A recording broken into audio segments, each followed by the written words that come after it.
오늘은 다란이 수행 34쪽 공부하겠습니다. 관세음보살님께서 드디어 대비심 다란이를 설하시는데, 오늘 내용은 관세음보살님께서 대비심 다란이를 설하는 목적, 우리들이 대비주 수행을 하는 목적이기도 합니다. 관세음보살님은 무량한 다란이 문을 닦으시고 대자대비를 성취하셨는데, 이 관세음보살님께서 중생들을 안락하게 하기 위해서 무엇을 하시는가? 모든 중생으로 하여금 일체 업장을 소멸하고 안락을 얻게 하기 위하여 일체의 병을 없애어서 건강과 수명을 얻게 하기 위해서, 풍요를 얻도록 하기 위해서, 구하고 원하는 바를 만족시키기 위해서 관세음보살님께서는 이 천수천한 관세음보살 광대원만 무예대비심 다란이 경에서는 바로 대비심 다란이를 설하십니다. 우리들에게 안락을 얻고 결국은 성불하도록 대비주 수행을 권하는 것이죠. 관세음보살님께서 대비심 다란이를 설하시는 목적이 10가지가 나오고 있습니다. 첫째는 모든 중생으로 하여금 안락을 얻게 하기 위함이며, 이렇게 말씀하고 계십니다. 대비주 수행을 통해서 안락을 얻을 수 있다는 말씀이죠. 우리들이 신묘장구 대다란이를 독송하면 이제 마음이 고요해집니다. 마음이 편안해집니다. 과거에 쌓였던 스트레스가 풀어지죠. 마음속에 알게 모르게 쌓여있던 화가 슬슬 풀립니다. 그래서 마음이 편안해집니다. 또 신묘장구 대다란이를 독송을 할 때에 오지 않은 미래에 대한 근심 걱정도 사라져 버리죠. 그래서 마음이 편안해지면서 따라서 몸도 편안해지고 주변도 편안해집니다. 내 마음이 안락하게 되면서 몸이 편안해지고 주변이 편안해지고, 그래서 결국은 국토가 편안해진다. 일심청정이면 국토청정이라 유마경에서 말씀하셨죠. 그러니까 내 마음이 안락할 때에 나와 인연으로 연결되어 있는 사랑하는 가족들이 함께 안락해지고, 내가 머물고 있는 주변, 더 나아가서는 국토가 안락해진다는 뜻입니다. 일심이 국토요. 국토가 바로 일심입니다. 그래서 국토를 밝히려는 원을 가지고 있다면 먼저 마음을 밝히는 것으로 시작하면 되겠죠. 마음이 밝으면 따라서 두루두루 밝아집니다. 그래서 우리들은 대비주 수행을 통해서 마음을 밝힘으로써 자기 인연들을 위해서 이로움을 줄 수 있고, 또 주변, 더 나아가서는 이 나라를 위해서도 이로움을 줄 수 있습니다. 스스로 밝게 타오르면서 주변을 밝힐 수 있다는 이야기입니다. 크리브 백스터라는 미국 사람이 있습니다. 이분은 거짓말 탐지기를 사용한 실험을 한 것으로 유명한 분입니다. 이분이 실험을 했는데 어떤 사람의 침, 타액이죠. 혹은 그 세포를 추출을 해서 침이나 세포에 뇌파 검사기를 연결시켜 놓고 이 사람은 일상생활을 하도록 합니다. 검사하는 그 실험실하고 이 사람이 생활하는 공간은 아주 거리가 멀리 떨어질 수도 있죠. 먼 곳으로 출장을 할 수 있으니까. 그래서 이 사람의 마음과 감정 상태에 따라서 멀리 떨어져서 지금 실험 대상으로 있는 침과 세포가 반응을 할까? 이 검사를 합니다. 반응할까요? 어떤 반응을 할까요? 관찰을 합니다. 실험을 합니다. 그런데 이 사람이 이제 불안초조하거나 화를 벌컥벌컥 낼 때는 뇌파 검사기의 바늘이 불규칙적으로 불안정하게 요동을 치더라는 거예요. 우리 자식들은 엄마와 아버지의 몸에서 태어났죠. 그러니까 이미 태어나서 독립적인 아들이 되고 딸이 됐지만은 부모의 세포로 만들어졌기 때문에 그 깊은 의식에서는 연결되어 있습니다. 그래서 이 실험에서 이야기하는 것은 부모님이 화를 내고 혹은 불안초조한 마음을 낼 때 아들, 딸은 자기도 모르게 그 영향을 받는다는 이야기예요. 그와 반대로 이 사람이 마음이 아주 편안하고 또 자비심을 가지고 주변을 위해서 자비행을 실천할 때는 이 뇌파가 안정적이고 규칙적인 반응을 보이더라. 이렇게 실험 결과를 발표를 했습니다. 그래서 우리들의 한마음이 우리들과 연결되어 있는 위로는 조상님들이나 부모, 형제, 자매들, 또 아래로는 자식들과 후손들에게도 영향을 끼친다 하는 사실은 우리가 이미 수행을 통해서 이미 알고 있잖아요. 그런데 이 크리브 벡스터 이 과학자들은 이렇게 실험을 통해서 증명을 해내고 있습니다. 그래서 관세음보살님께서 이 대비심 다란이를 설하시는 목적 가운데 첫 번째로 나오는 안락을 얻게 하기 위함이며 모든 중생을 하여금 안락을 얻게 하기 위함이며 내가 먼저 안락을 얻는 것이 그 출발점이 되면 좋겠죠.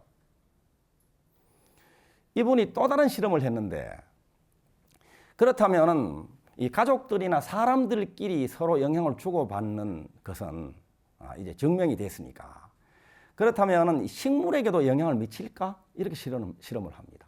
식물에게도 영향을 미칠까요? 예, 결과는 예스입니다. 마음이 편안할 때 이 사람이 머물고 있는 그 공간에 식물들이 같이 편안해야 한다는 거예요. 건강해지고 싱싱하게 자란다는 거예요. 그와 반대로 이 사람이 불안할 때는 같이 불안해야 한다는 거죠. 우리들이 대비주를 독송하면서 빠른 속도로 마음이 그대로 안정이 되잖아요. 근심 걱정할 때 근심 걱정에 빠져있지 말고 신묘정보 대다란이를 독송하면 마음이 편안해집니다. 몸도 아주 부드러워지고 훈훈해지고 주변도 따라서 편안해지고 국토가 청정해진다, 밝아진다 이제 알 수 있습니다. 군대 간 아드님을 걱정하는 분들이 좀 덜어 계시더라고요. 걱정 많이 되죠. 이 고된 이 훈련을 제대로 받을 수 있을 것인가.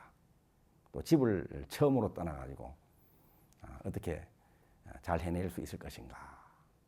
군대 간 아들보다도 오히려 부모님이 걱정하느라고 밤을 지새우는 분들도 있습니다. 우리도 매월 한 차례씩 신병교육대 위문법회를 다녀오잖아요. 뭐 초코파이니 과일이니 또 음료수를 준비해서 400~500명 모이는 그 신병교육대 위문법회를 다녀오는데 이 훈련병들하고 대화를 나눠보면은 뭐 할만하다 그래요. 뭐 힘든 거 없냐 그러면은 뭐 아주 합창하듯이 입을 맞춰가지고 없습니다 그럽니다. 개인적으로 걱정거리가 있느냐? 그럼 걱정거리가 있다는 거예요. 아까 대답할 때는 훈련받는 것도 할만하고 뭐 다 제대로 잘 해내는데 뭐가 걱정이냐? 이렇게 질문을 할 때에 부모님이 걱정할까봐 걱정이다 이 말입니다. 다른 것은 괜찮은데 부모님이 걱정할까봐 그것이 걱정이라는 거예요. 군대 간 아들을 위해 줄 수 있는 길은 근심 걱정이 아닙니다. 잠 못 이루는 그 안절부절하는 것은 그 불안정하고 불규칙적인 그 뇌파, 그 반응을 불러일으키도록 부정적인 영향을 미칠 수도 있습니다. 그래서 편안하게 걱정이 될 때는 걱정에 빠지지 말고 신묘장구 대다란이를 독서하면 되잖아요. 그죠? 좋은 방법입니다. 또 외국에 유학 가 있는 딸도 마찬가지입니다. 외국에 유학 가 있는 딸이 있다면 그 딸이 아주 마음 편안하고 자신감을 가지고 당당하게 이 학업에 집중하는 것이 참 좋겠죠. 이럴 때는 딸이 그렇게 되기를 바라는 그 마음을 기도하면서 내가 그렇게 자신감을 가지고 마음 편안하고 내가 오늘 할 일에 집중하는 것이 그 에너지를 그대로 전달할 수 있는 방법입니다. 두 번째는 일체병을 없애기 위함이며 관세음보살님께서 이 대비주 수행을 통해서 일체병을 없앨 수 있다라고 말씀하십니다. 마음병이 몸병 되고 마음병이 인연병이 되고 환경병이 됩니다. 그 마음속에 과거에 쌓여있던 그 화가 풀어지지 않은 채로 또 화가 쌓이고 그 다음날도 풀어지지 않은 채로 더 쌓이고 이렇게 되면은 눈에 보이지 않는 화라는 분노라는 그 에너지가 뭉치고 뭉쳐서 물질화가 되어가서 응어리가 되죠. 몸의 응어리가 병이 됩니다. 이 신묘장구 대다란이를 독송하는 것으로 병증으로 나타나기 전에 물질화되기 전에 해결이 되어버리기 때문에 병이 오질 않습니다. 또 병증으로 나타나 있다고 하더라도 그 병의 뿌리, 원인을 사라지게 함으로써 병을 고치는 원리입니다. 신묘장구 대다란이를 밤에 우리가 모여서 독송을 하는데 불면증을 호소하는 분들이 들어옵니다. 집에서 잠을 못 이룬다는 거예요. 밤을 아주 꼬박 세운다는 거예요. 잠을 못 주무시는 것도 큰 고통이잖아요. 그죠? 그런데 대비주 수행법회에 오셔가지고는 이분들이 먼저 줍니다. 꾸벅꾸벅. 집에서는 잠이 안 와서 고통이고 또 수행하러 와가지고는 또 졸려가지고 또 졸음을 참느라고 고통입니다. 좋은 일이죠. 초기의 불면증 같은 것은 사라집니다. 우울증에도 특효약. 이 수행이 우울증에도 특효약입니다. 우울하면 그냥 그 방에서 혼자서 고민하고 우울해하고 이렇게 하잖아요. 이렇게 수행법회에 나와가지고 고성으로 연불해 보세요. 금방 사라집니다. 그래서 불면증과 우울증 같은 것은 초기에 사라지는 것을 많이 봤습니다. 병을 고치는 방법 중에 경전에서 반복해서 말씀하시고 있는 것은 그 마음을 풀어라 그럽니다. 그 마음을 어떻게 풀 것인가? 참회입니다. 참회. 자기 스스로에 대해서 귀함을 몰라서 자기를 혹사한 것에 대한 참회, 이런 것도 참회죠. 자기한테 그냥 자기를 잘 돌보지 않은 것에 대한 참회, 이런 것부터 시작해가지고 또 나와 마찬가지로 나와 인연이 있는 분들에게도 성불할 수 있는 씨앗이 있다 하는 사실을 몰랐던 것에 대한 참회, 뭐 등등 참회를 통해서 마음이 풀어집니다. 이 대비주 수행을 하면서 눈물 콧물을 흘리면서 참여하는 분들이 많습니다. 그래서 참회를 통해서 마음의 응어리를 푸는 것이 일체병을 없애기 위한 그 방법 중에 하나라고 강조를 많이 하고 있습니다. 또 하나는 용서입니다. 용서.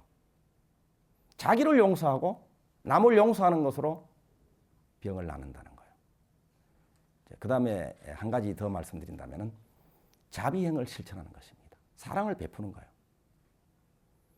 사랑을 베풀 때 내 마음이 풀어집니다. 응어리가 풀어집니다. 관계에 얽혀있던 벽이 허물어져 버립니다. 그래서 참회와 용서와 자비행을 경전에서는 말씀하고 계십니다. 세 번째로는 저들이 수명을 얻게 하기 위함이며 일체병을 없애어서 저들이 수명을 얻게 된다 하는 것을 나타내는 신묘장구 대다란이의 이름은 연수다란입니다. 이 신묘장구 대다란이의 이름이 여러 개가 있는데 연수다란이라는 이름이 여기에 해당됩니다. 네 번째로는 풍요를 얻게 하기 위함이며 이 대비주 기도, 대비주 수행은 그래서 부자 되는 수행입니다. 신묘장구 대다란이를 독송할수록 내 마음속에 잠자고 있던 사랑이 깨어납니다. 자비심이 솟아오릅니다. 자랍니다. 내 마음속에 사랑이 자비심이 가득해집니다. 내 마음속에 가득해진 것은 마음에 있는 것이 현실로 나타나죠. 유심소현. 그래서 사랑이 내 삶에서 실현이 되는데 사랑은 곧 진리입니다. 사랑은 곧 건강이고 사랑은 곧 풍요로움이고 사랑은 곧 아름다움이고 사랑은 곧 생장, 향상입니다. 광명입니다. 그렇기 때문에 거기에 해당되는 삶이 펼쳐지겠죠. 그래서 풍요로워집니다. 이 대비주 수행 꾸준하게 하는 분들은 점점 경제적인 여건도 좋아지게 되어 있습니다. 사랑이 가득하게 되면 사랑을 실천하게 되거든요. 남한테 줍니다. 뭘 줍니까? 사랑을 줍니다. 사랑을 모를 때는 사랑이 깨어나지 않고 덮여있거나 잠을 잘 때는 사랑을 주려고 애를 써도 사랑은 못 주고 자꾸 미움만 줍니다. 그죠? 주는 것이 자꾸 깨어나서 자라나서 풍부해집니다.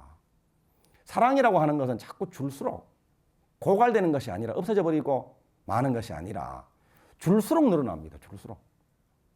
그래서 보호를 많이 할수록 사랑을 많이 베풀수록 사랑 에너지는 풍요 에너지이기 때문에 부자 되는 거예요. 풍요로워지는 겁니다. 다섯 번째는 일체 악한 업과 중죄를 멸하여 없애기 위함이며 여섯 번째는 모든 장난을 여의기 위함이며 여기에 대해서 설명하는 이름은 파업장다란입니다. 모든 장난을 여의게 해준다. 폐소공포증 들어보셨습니까? 광장공포증 들어보셨습니까? 상대되는 개념인가 봐요. 폐소공포증은 이 좁고 폐쇄된 공간에 가게 되면 공포를 느낀다는 병증입니다. 한 거사님이 덕양선언에 오셨는데 이 덕양선언은 아까 말씀드린 바와 같이 7일 7야 기도를 지난 일주일 동안 했는데 이때는 이 좁은 공간에서 한 20명 가까이 여기서 24시간 같이 지냅니다. 아침 저녁으로 한 목소리로 정진을 하고 또 평소에는 각자 자기 속도대로 수행을 하고 이렇게 합니다. 같이 지내면서 또 정진 같이 더불어서 정진할 때는 30명 이상이 정진을 하잖아요. 그런데 이 덕양선언이 일산 도심 속에 있잖아요. 그것도 9층 빌딩 가운데 6층입니다. 6층 다 쓰느냐 그것도 아닙니다. 6층 가운데 아주 좁은 일부만 씁니다. 이 덕양선언에 오시기 위해 가지고는 그래서 뭐 전철을 이용해도 되고 대중교통을 이용, 교통이 편리한 것은 좋죠. 1층에 오셔가지고 대부분은 엘리베이터를 이용해서 6층에 내려가지고 들어오시잖아요. 그런데 이 거사님은 1층부터 이제 계단으로 걸어서 올라오십니다. 왜냐? 운동 삼아서? 아닙니다. 네. 뱃살 빠지기 위해서? 아닙니다. 바로 이분이 엘리베이터와 같은 좁은 공간을 아주 극히 싫어하는 거예요. 무서움을 느끼는 거예요. 이 성인이. 이분 이야기를 들어보면은 엘리베이터뿐만이 아니고 겨울에도 승용차 타고 다니다가도 이 답답하기 때문에 창문을 열지 않으면 견디기 어렵다는 거예요. 집에서 주무실 때도 겨울이면 문을 닫고 주무셔야 되잖아요. 그런데 열고 자야 됩니다. 막 답답하고 불쾌하고 막 자기가 어떻게 될 것 같고 부인은 문을 닫도록 하고 자기는 열라고 하고 각방 씁니다. 그래서 아주 큰 고역이죠. 직장 다니는 분인데 이 직장에서 미국 출장을 앞두고 있습니다. 비행기를 타야 되는데 큰 걱정입니다. 그래서 상담을 청해 봤는데 지난 시간에도 우리가 공부를 했지만은 모든 고통 문제에는 뭐가 있다고요? 원인이 있습니다. 또 해결할 수 있는 길이 있다. 그래서 고통 속에, 문제 속에 좌절하면서 포기하거나 절망에 시달릴 것이 아니라 해결할 수 있는 길이 있으니까 해결할 수 있는 길을 찾아서 행하라. 이것이 사성제의 가르침이잖아. 그죠? 그래서 원인이 있고 원인을 발견해서 해결할 수 있는 길이 분명히 있습니다. 자, 옛날도 아닙니다. 제가 어릴 때니까. 시골에서 사신 분들은 잘 아실 내용입니다. 농사 짓는 동네에서는 농번기라는 게 있습니다. 그죠? 이때는 뭐 보리타작을 하고 모내기 처리는 참 바쁩니다. 일손이 딸립니다. 이 모내기 일을 하루 빨리 하느냐 늦게 하느냐에 따라서 이제 그해 수확량, 소출이 달라질 수도 있습니다. 또 때를 놓치면은 안 되죠. 그래서 워낙 바쁠 때는 그 외양간에 메어둔 소나 또 방목에서 놀게 하는 그 병아리, 닭들까지도 좀 불러다가 모내기를 좀 도와주도록 했으면 좋겠다. 또 어떤 분들은 뭐 지게작대기 같은 거 있잖아요. 이 부주깽이 이런 것들도 좀 불러다가 모내기를 좀 시켰으면 좋겠다 할 정도로 일손이 딸립니다. 그런데 급박할 때가 있거든요. 그 급박할 때가 언젠가 하면은 이 저수지에 이 물을 가두어 두었다가 물이 부족할 때 방류를 해서 논물을 대서 모내기를 하잖아요. 시골에는 물이 부족하기 때문에. 그런데 이 방류를 할 날이 정해져 있습니다. 그런데 내일이 방류할 날인데도 불구하고 아직까지도 모내기를 해야 할 그 논에 마늘 수확이 덜 됐습니다. 마늘을 덜 캤어. 내일이면 물이 막 흘러드는데 그럼 어떻게 해야 됩니까? 뭐 모든 일손들을 동원해가지고 그 마늘 수확을 빨리 마쳐야 내일 모내기를 할 수가 있잖아요. 아니면 뭐 마늘을 그냥 뭐 물에 잠기도록 해서 큰 손실을 입을 수도 있는 상황입니다. 또 가을에도 마찬가지죠. 가을에 아직까지 수확이 덜 끝났는데도 불구하고 내일이나 모레는 서리가 온다는 사실입니다. 설이 맞으면 그냥 뭐 농사를 망치게 되겠죠. 이럴 때는 아주 다급합니다. 그러면은 초등학생들도 학교에 이제 보내지 않고 일을 시킨다거나 학교에서 아예 농번기 특별 방학을 하기도 합니다. 그런데 이때 어린 아이, 그러니까 이제 겨우 기어다니고 걸음마를 시작할 이 어린 아이가 엄마가 이 아이를 돌보고 있죠. 그런데 바로 이때에 아까 이야기한 내일이면은 저수지 방류가 돼가지고 오늘까지 마늘 수확을 빨리 마쳐야 되는데 일손이 모자라게 생겼단 말입니다. 그러면은 애만 보고 있을 수가 없겠죠. 애를 그냥 들쳐업고 가서 농사 일을 도와도 되겠지만 뭐 비가 쏟아진다거나 바람이 세차게 불고 하게 되면 그것도 힘든 상황이 되어버립니다. 이럴 때 이 아이 엄마가 그 아이를 방에다가 두고 들에 나갑니다. 그것도 문을 잠궈버리고 나갑니다.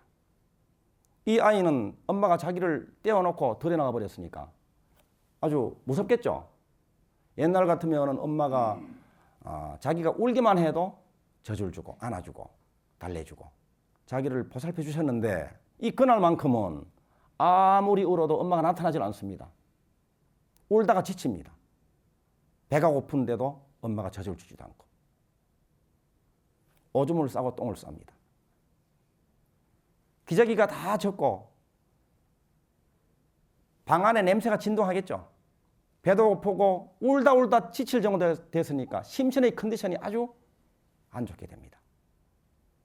극도의 공포를 경험하게 되겠죠. 이 아이가 엄마가 자기를 버린 건 아닐까. 방문 닫혔으니까 깜깜하긴 하겠지. 이래서 극도의 공포를 경험하면서 울다가 지쳐서 잠이 듭니다. 이 아이로서는 아주 최악의 경험입니다. 그죠? 그런데 이러한 불쾌하고 두려웠던 그 기억이 마음 깊숙한 곳에 기억으로 남아 있습니다. 남게 됩니다. 마음에 입력이 됐다고 설명할 수가 있습니다. 우리의 마음은 이런 것을 잊어버리고 있는 것처럼 보여도 깊은 의식에서는 다 기억하고 있습니다. 몸 세포도 기억하고 있습니다. 이제 그런 일이 있고 나서 이제 아이가 자라죠.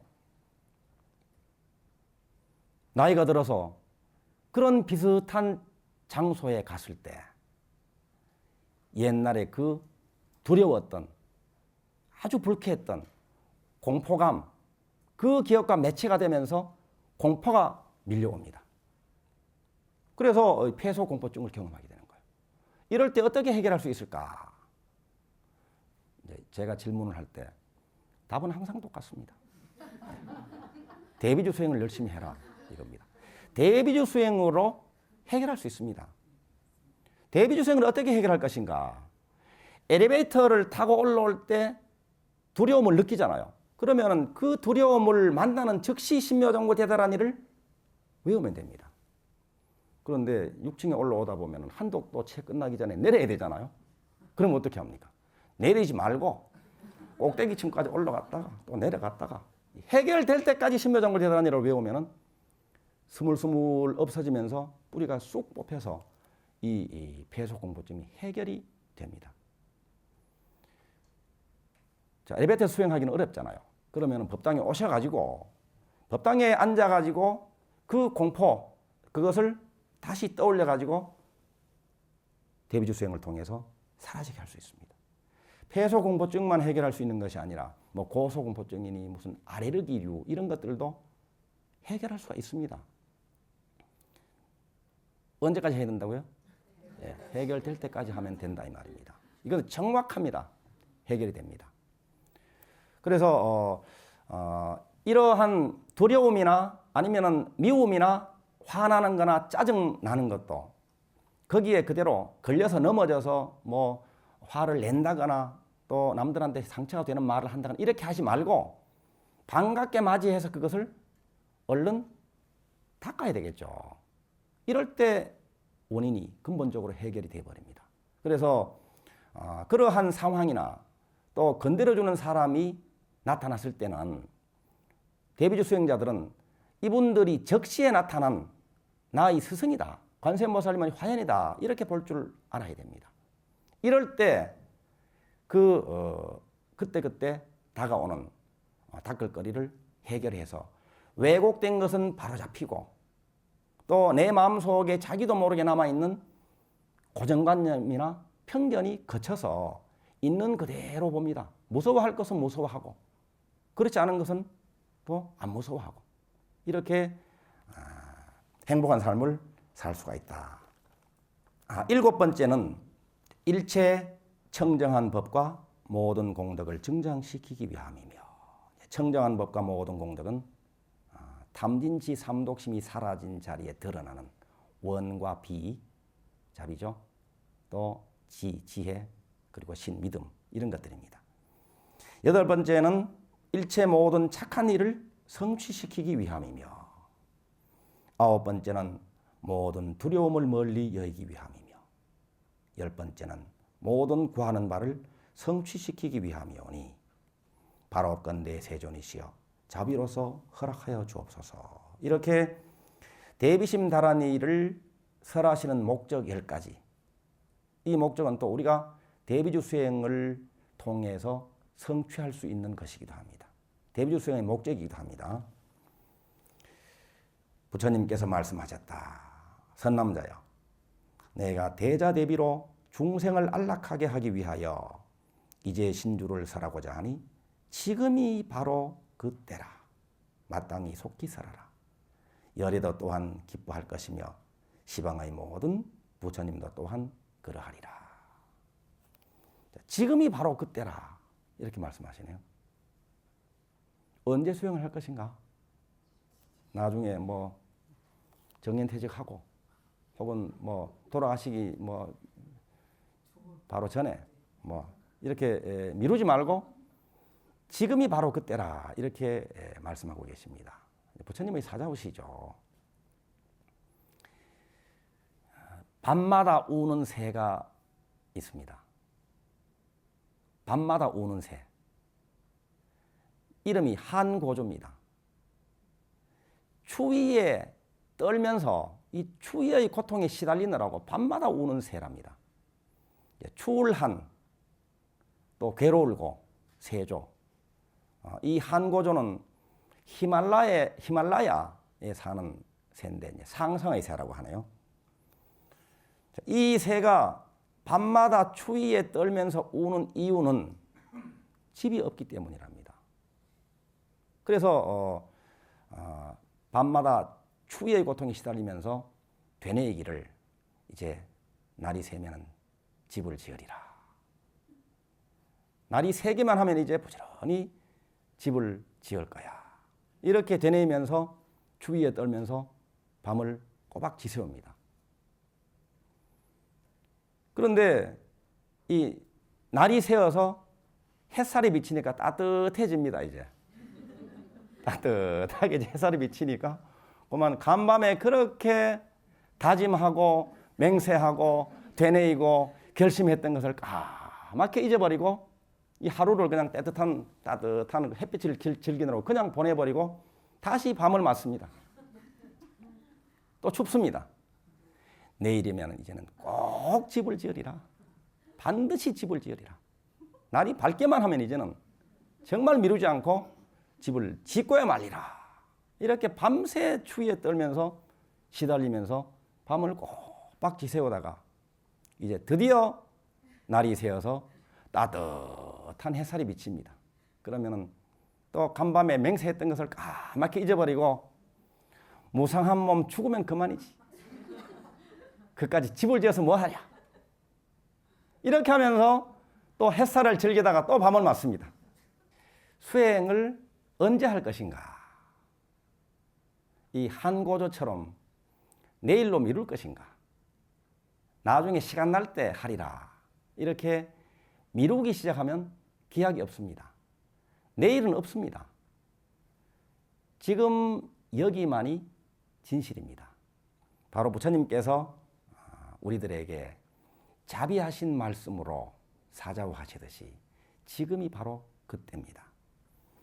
대비주 수행을 통해서 우리들이 무엇을 이루고 대비주 수행을 통해서 우리가 어떻게 될 것인가, 이것을 관세음보살님께서 10가지 목적으로 말씀을 하고 계십니다. 다시 한번 내용을 살펴보겠습니다. 관세음보살님께서 대비심 다란이를 설하시는 목적, 그것은 곧 우리들이 대비주 수행을 통해서 성취할 수 있는 내용이기도 합니다. 자, 모든 중생으로 하여금입니다. 예외가 없습니다. 대비주 수행을 하는 자는 누구나 다 이렇게 10가지를 성취할 수 있다는 말씀입니다. 남녀노소, 빈부귀천, 뭐 근기 이야기를 하거나 혹은 뭐 출가 재가를 이야기하거나 상관없이 그 누구나 발심을 해서 대비주 수행을 하는 사람이라면 첫째로 안락을 얻게 하기 위함이며, 자, 마음과 몸이 안락해지고, 아까 실험 결과를 통해서 우리가 살펴본 바와 같이 주변이 안락해지고 국토가 안락해집니다. 7일 치야기도 이야기를 아까 잠깐 말씀을 드렸는데, 경전에 의하면은 한 나라에 재난이 일어나고 또 흉년이 일어날 때에 그 국왕이 마음을 너그럽게 가지고 용서를 실천하고 자비로운 마음으로 7일 치야 기도를 정성껏 하게 되면은 재앙이 사라져서 국토가 안락해지고 또 그 나라에 풍년이 들게 되어서 온 백성들이 풍요로운 삶을 누리게 되리라 하는 대목이 나오죠. 그래서 우리들은 대비주 수행을 통해서 스스로 안락을 이루고 주변을 위해서도 이로움을 줄 수가 있습니다.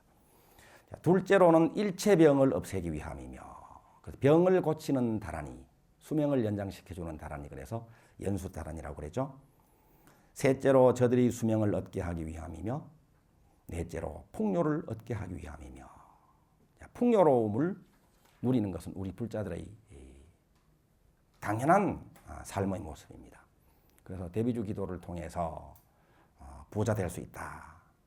그래서 장애 없이 보시를 실천할 수 있고 주변을 위해서 널리 좋은 일을 할 수가 있습니다.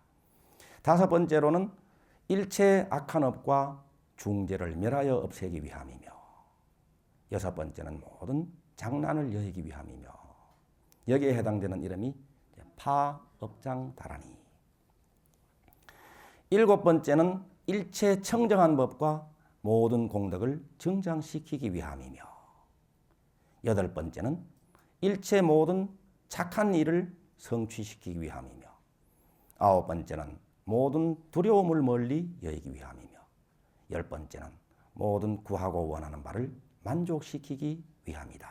이렇게 이 대비심다라니를 설하시는 목적을 10가지로 말씀을 하고 계십니다. 관세음보살님께서 대비심다라니를 설하시는 목적이 우리들의 삶에서 구현이 되는데, 그것은 대비주 수행을 통해서 구현되는 것이죠.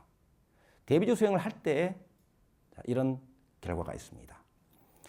건강, 풍요, 성취의 대비주 수행을 언제 할 것인가?